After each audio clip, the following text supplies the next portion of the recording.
The late, great Dr. Maya Angelou once stated, if someone shows you who they are, believe them the first time.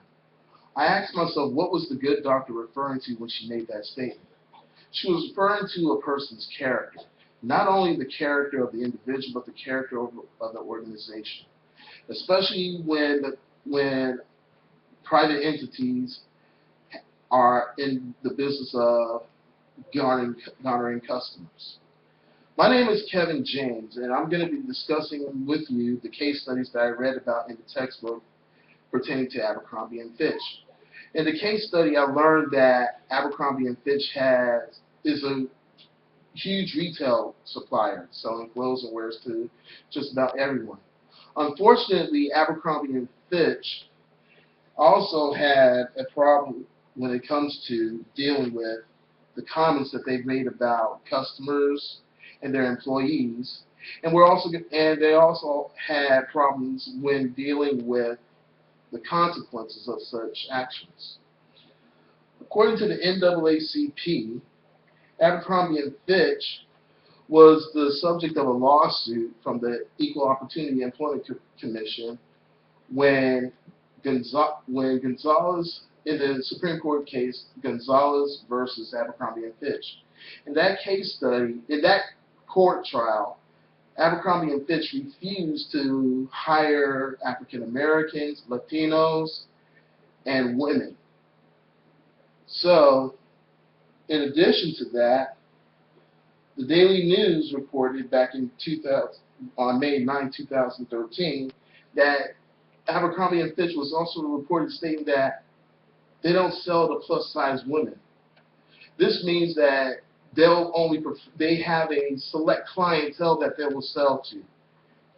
And to make matters even worse on top of that, they made disparaging remarks about women and in pertaining to, religious garb.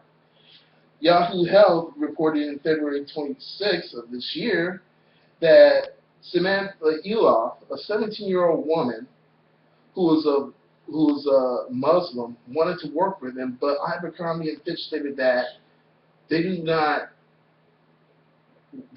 hire women, especially Muslim women, because of their hair garb.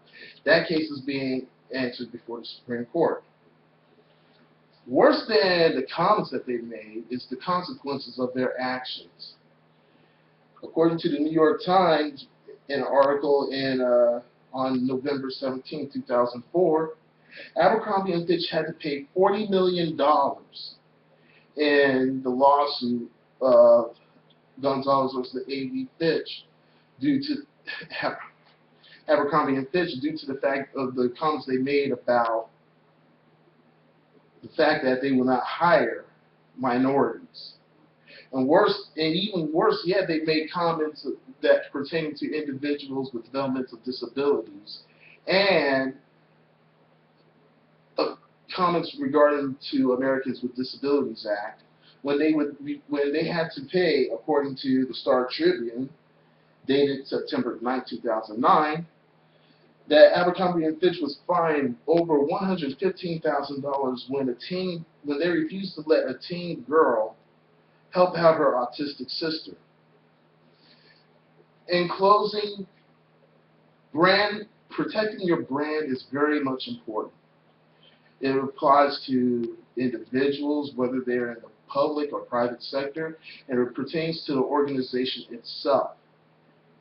Your brand name